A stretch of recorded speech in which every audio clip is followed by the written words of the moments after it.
Documentários são filmes que servem não apenas como um registro da nossa vida e do nosso tempo, mas também como um espelho da sociedade. Esses relatos não ficcionais cobrem quase todos os aspectos da nossa realidade, do nascimento à morte. Apesar de buscarem refletir o mundo, documentários às vezes levam o público a questionar o filme e as intenções do cineasta. Certos temas são tão chocantes que a realidade registrada gera debates intensos. É com esses filmes em mente que fazemos a contagem dos 10 documentários mais polêmicos de todos os tempos. O número 10 é Mia Máxima Culpa, Silêncio na Casa de Deus, de Alex Gibney.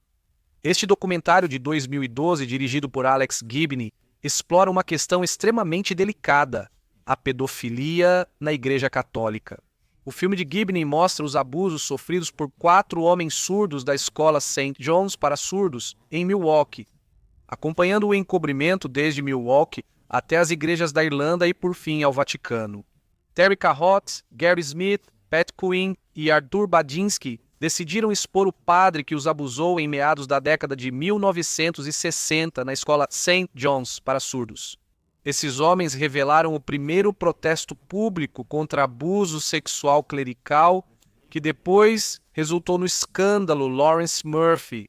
O filme acompanha, pelo caso deles, uma tentativa de encobrimento que vai de Wisconsin pelas igrejas da Irlanda até o alto cargo do Vaticano.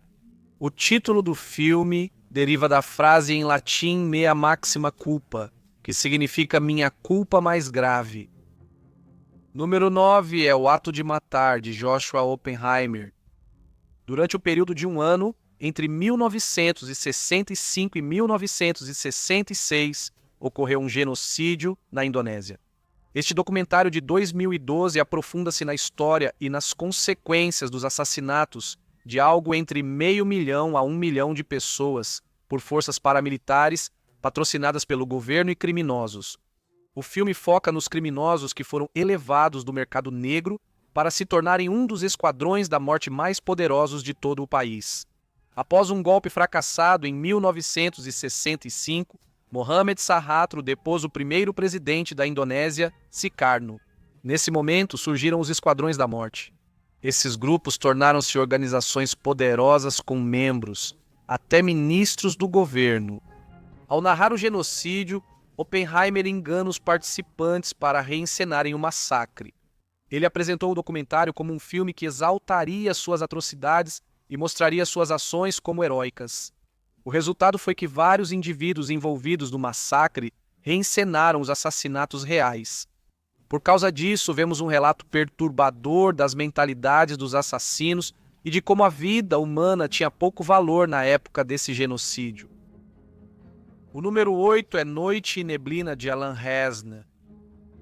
Gravado 10 anos após o fim da Segunda Guerra Mundial, Noite e Neblina foca nos horrores dos campos de concentração nazistas. O título da obra é tirado de Nacht und Nebel, uma diretriz de Adolf Hitler em 7 de dezembro de 1941, que tinha como alvo ativistas políticos e ajudantes da resistência. Essa diretriz levou a sequestros forçados e desaparecimentos em todos os territórios ocupados pela Alemanha nazista. Resner une filmagens de 1945 da libertação dos campos a imagens atuais dos locais abandonados dos campos de concentração de Auschwitz e Majdanek. Descrevendo as condições em ambos, Resner aborda o sadismo infligido aos prisioneiros condenados, incluindo tortura, os chamados experimentos científicos e médicos, execuções e prostituição. Uma parte do filme é exibida completamente em preto e branco e mostra imagens de câmaras de gás e pilhas de corpos. Por causa da censura, cenas dos cadáveres foram removidas do documentário e a de um possível oficial francês foi ocultada. Para evitar qualquer associação do envolvimento de Francis com o Holocausto. Número 7 é A Ponte, de Eric Steele. O documentário de 2006 gerou polêmica ao ser exibido pela primeira vez no Festival de Cinema de Tribeca, e com razão. Ele mostra imagens reais de suicídios, pessoas que pularam para a morte nas águas geladas do Estreito Golden Gate, Steele e sua equipe filmaram a icônica ponte Golden Gate de São Francisco continuamente durante o dia. Em 2004, eles registraram 23 dos 24 suicídios conhecidos na ponte. As imagens de todas essas mortes são apenas o começo da polêmica, já que Steele e sua equipe foram criticados por não tentarem impedir esses suicídios. Além disso, Steele mentiu para as autoridades da ponte Golden Gate, afirmando que pretendia capturar a poderosa e espetacular interseção de movimento e natureza que acontece todos os dias na ponte Golden Gate. Outra omissão sombria de Steele ocorreu em sua interação com as famílias das vítimas. Ele entrevistou parentes e amigos das vítimas de suicídio sem avisá-los de que tinha imagens das mortes de seus entes queridos. Andrew Pulver, crítico de cinema do jornal britânico The Guardian, disse que A Ponte pode ser o filme mais moralmente repugnante já feito. Número 6 é Me Dê Abrigo, de David e Albert Mellis. O documentário icônico nomeado por Me Dê Abrigo do álbum Let It Bleed retrata as últimas semanas da turnê dos Rolling Stones em 1969. Ele cobre só os 10 dias finais da turnê, encerrando no desastroso show gratuito em Altamont. O infame show gratuito no Autódromo de Altamont, norte da Califórnia, ficou marcado por violência, má organização e 4 mortes. Uma das mortes que foi registrada pelas câmeras dos cineastas e se tornou o ponto focal do filme foi a de Meredith Hunter, de 18 anos. Hunter e outros membros da plateia tentaram supostamente invadir o palco. Como resultado, foi agredido pelos Hells Angels, que atuavam como seguranças da banda. Hunter então sacou um revólver antes de ser espancado pelo Hells Angel Alan Pissarro e foi esfaqueado pelo menos 6 vezes, morrendo em decorrência dos ferimentos. O esfaqueamento de Hunter foi registrado em vídeo por pelo menos um dos muitos operadores de câmera que estavam filmando o documentário e apareceu na versão final da obra. Pissarro foi acusado de assassinato e após 17 dias de julgamento foi absolvido por legítima defesa. Os irmãos Malice foram criticados por provocarem indiretamente a violência. Mas a verdadeira extensão de até que ponto a presença da câmera pode ter influenciado o caos em Altamont nunca ficará totalmente clara. Número 5 é A Fina Linha Azul, de Errol Morris. A Fina Linha Azul é um documentário americano de 1988 dirigido por Errol Morris, que retrata a história de Randall Dale Adams, homem condenado à morte por um assassinato que não cometeu. O caso de Adams foi revisado e ele libertado cerca de 1 ano após o lançamento do filme. O documentário foi anunciado como o primeiro mistério cinematográfico a solucionar um assassinato. Errol Morris, o diretor, já foi investigador particular.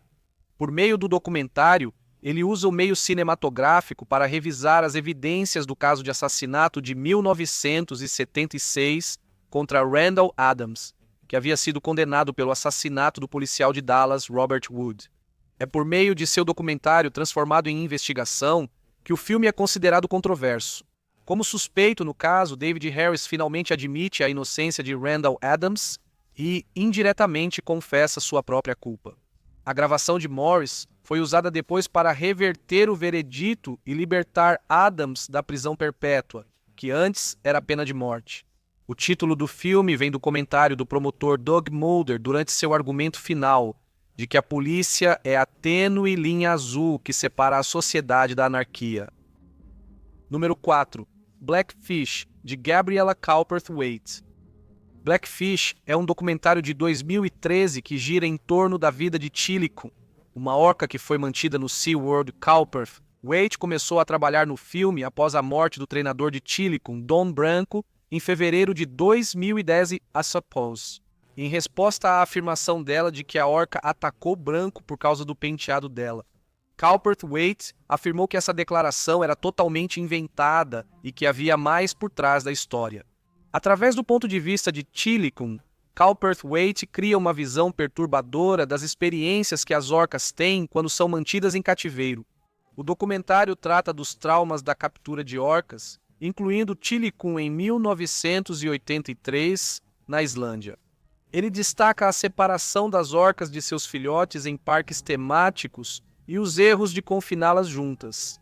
O filme inclui cenas que mostram Tilikum sendo hostilizado por outras orcas em cativeiro no Sealand do Pacífico, incidentes que, segundo o cineasta, contribuíram para a agressividade relatada de Tilikum.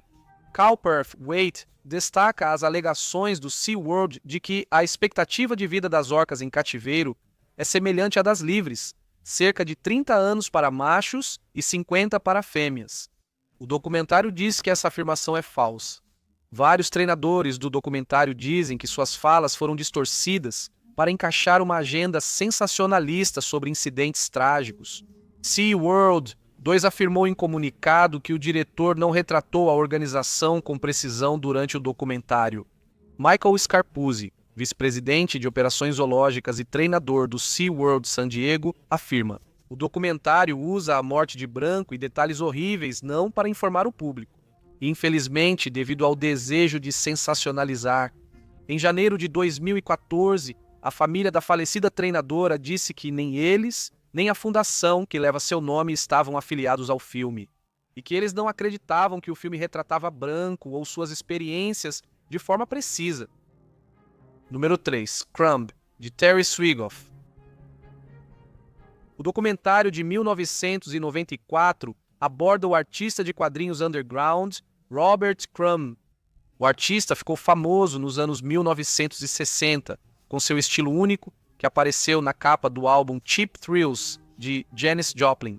A história em quadrinhos de um quadro Keep On Trucking foi publicada na primeira edição da ZAP Comics, em 1968, e logo virou ícone do otimismo dos anos 1960.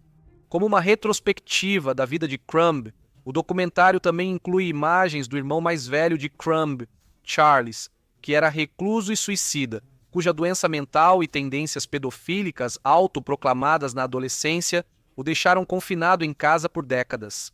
Charles cometeu suicídio. Antes do documentário, o filme mostra o irmão mais novo de Crumb, Maxine, um pedinte e pintor com seus próprios demônios internos. Embora Swigoff supostamente tivesse o consentimento de todos os irmãos Crumb, os problemas mentais que atormentavam Charles e Maxine levantaram dúvidas sobre se os irmãos mais perturbados eram realmente capazes de fornecer esse consentimento.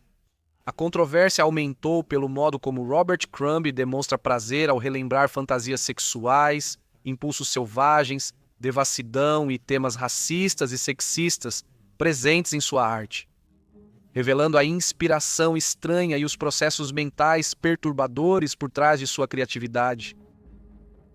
O número 2 é Jesus Camp, de Heidi Ewing e Rachel Grady. Considerado radical e revelador, este documentário de 2006, de Heidi Ewing e Rachel Grady, aborda a comunidade cristã evangélica do Cinturão Bíblico dos Estados Unidos da América. A Kids of Fire School of Ministry é um acampamento de verão cristão carismático perto de Devils Lake, Dakota do Norte, dirigido por Beck Fisher e seu ministério Kids in Ministry International. Os cineastas mostram uma cultura intensa de pessoas devotas e acompanham 3 crianças que participaram do acampamento Kids on Fire em 2005, Levi, Rachel e Tori. Ao longo do verão, as crianças aprendem que possuem dons proféticos e que podem reconquistar a América para Cristo. As 3 crianças já eram cristãs devotas. Levi era educado em casa e foi ensinado que o aquecimento global é uma especulação política. Raquel foi vista orando sobre uma bola de boliche no começo do filme. Ela também apareceu distribuindo folhetos cristãos e dizendo a desconhecidos que Jesus os ama. Tori é membro da equipe de dança de louvor infantil na Igreja Cristo Triunfante.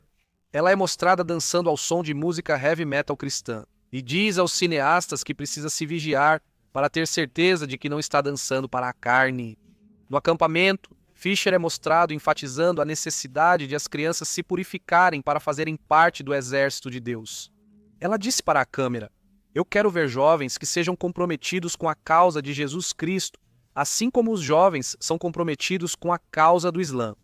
Ela disse: "Quero vê-los entregando radicalmente suas vidas pelo Evangelho, como fazem no Paquistão, Israel e Palestina." O filme foi indicado ao Oscar de melhor documentário na 79ª edição, mas perdeu para Uma Verdade Inconveniente. E o número 1 é Capturando os Freedmans, de Andrew Harrocke. Talvez um dos documentários mais controversos, se não o mais notório dos últimos anos, seja o filme de 2003, Capturando os Freedmans. O diretor Andrew Harrocke iniciou com um curta chamado Apenas um Palhaço, sobre animadores de festas infantis em Nova York. Um personagem do curta era o palhaço Silly Billy, vivido por David Friedman. Fazendo uma pesquisa, Friedman descobriu que seu irmão Jesse e seu pai, Arnold, haviam se declarado culpados de abuso sexual infantil. Harrocke descobriu que a família Friedman tinha um arquivo de filmes caseiros.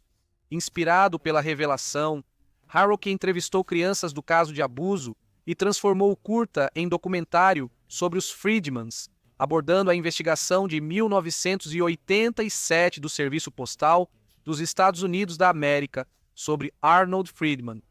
O Serviço Postal dos Estados Unidos da América interceptou uma revista de pornografia infantil enviada da Holanda para Friedman. Durante a busca na casa dos Friedman, investigadores encontraram pornografia infantil. Suspeitas de abuso sexual surgiram imediatamente, pois Arnold Friedman dava aulas de informática para crianças em casa. Após uma longa e pública investigação, Arnold Friedman se declarou culpado de várias acusações de sodomia e abuso sexual, assim como Jesse Friedman, que disse ter sido abusado pelo pai. Arnold Friedman também confessou ter abusado sexualmente de seu irmão mais novo, Howard, na infância. Em 1995, Arnold Friedman se suicidou na prisão e deixou um seguro de vida de $250 mil para seu filho Jesse. Jesse Friedman foi libertado em 2001 após cumprir 13 anos de prisão. Capturando os Friedmans foi aclamado pela crítica. Venceu o Grande Prêmio do Júri no Festival de Sundance 2003 e foi indicado ao Oscar de Melhor Documentário no mesmo ano. E é isso para este vídeo. Espero que você tenha gostado e, se gostou, não se esqueça de clicar no botão de curtir. Vou deixar um link aqui embaixo para outra lista. Fiz sobre mídia controversa. Você pode clicar em uma dessas caixas para ver. Todas as filmagens, músicas e fontes estarão linkadas abaixo. Como disse, é só isso por agora. Como sempre, até a próxima.